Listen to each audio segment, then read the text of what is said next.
Unlike DMC Devil May Cry, Hellblade isn't all about the combat. Combat is important to Hellblade, but at its heart, Hellblade is about the journey and the struggle of Senua on a mythical adventure.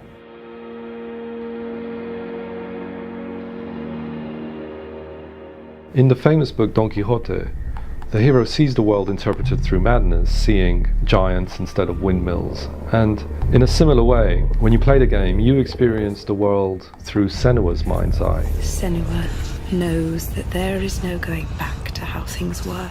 We like to think that we experience the world almost like a high-definition photograph, as it really is, but actually a lot of the time what we're doing is using what we already know to shape and govern what we perceive.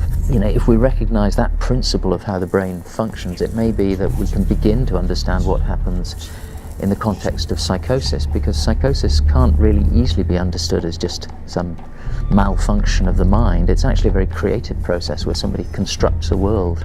She's finally arrived in the land of mist and fog, a place the Northmen call Hell. In Hellblade Senua Sacrifice, I play a character called Senua, who's a Celtic warrior that goes on a vision quest into the Viking heartland. It's a journey of suffering which can be quite dark and sometimes brutal. Everything that Senua sees is shaped by visions from her own past, but also Viking mythology. A fire giant has answered.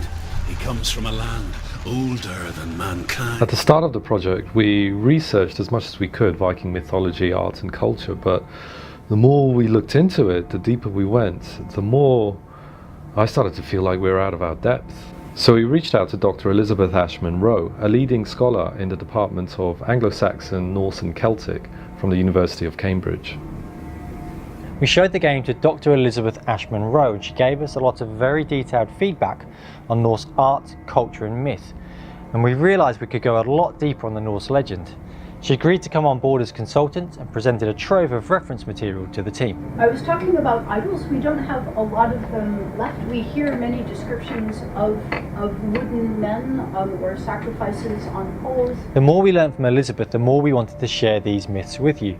So we created lore stones and scriptures that relate to the Norse legend for you to find throughout Senua's journey.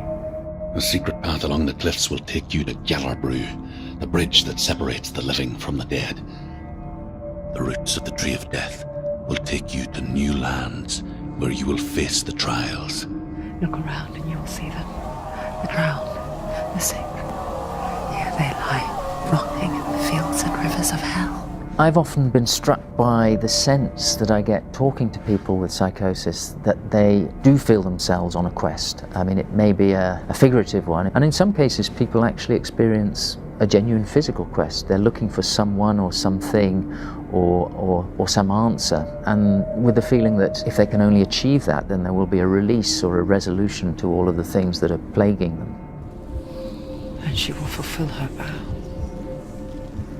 whatever the cost. We've covered in previous diaries how we've worked with experts, organisations and people with lived experience to simulate voice hearing and visions.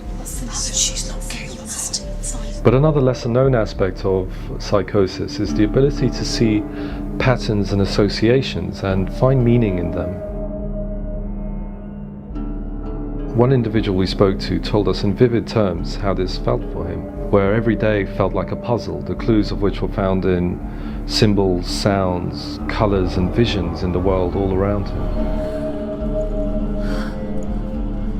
I and my colleagues at Cambridge University have been doing a lot of work exploring how people can use their prior expectations to increase their sensitivity to stimuli in their environment.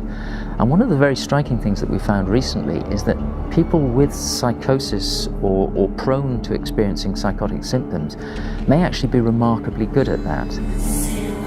Maybe that under some circumstances they're actually capable of using their prior knowledge to really enhance the way in which they see patterns and put things together.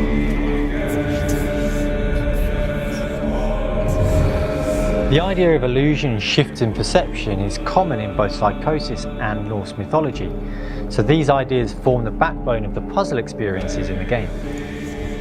But it's not just a gameplay mechanic, some of it is more experiential. Perhaps the wind is connected to your movement, or just paying attention to something changes the way it sounds. He's dead. A good example of where perception changes gameplay is a section of the game where Senua loses her sight and must rely on sound and the barest of vision to navigate the world. One of the service users we worked with, she told us about her experience with catatonia, where she felt completely cut off from the world.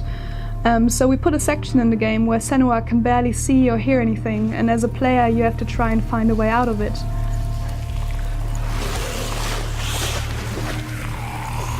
When I did the body mocap for that section, I tried to perform everything with my eyes shut so that I can get a sense of fear and anxiety, and hopefully you will feel this when you play the section. We've now captured hundreds of animations to make Senua believable in both gameplay and cutscenes. The decision to create a low-cost mocap space in the studio has really paid off, as otherwise the costs would have been prohibitive. Given the complexities of intertwining mythology, backstory, art and gameplay, it took us longer than we expected to get to this point. But now all of the story scenes have been captured, all of the VO recorded, and the gameplay is fully playable from start to finish.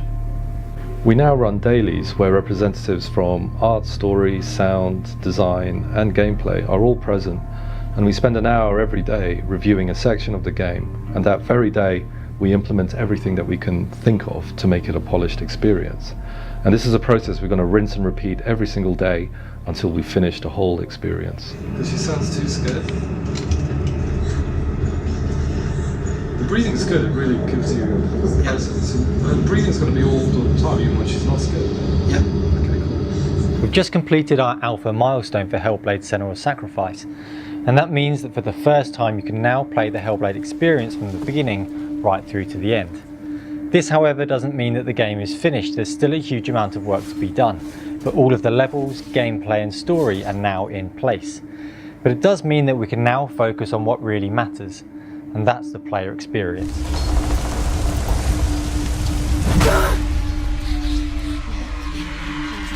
We look forward to bringing you another update soon.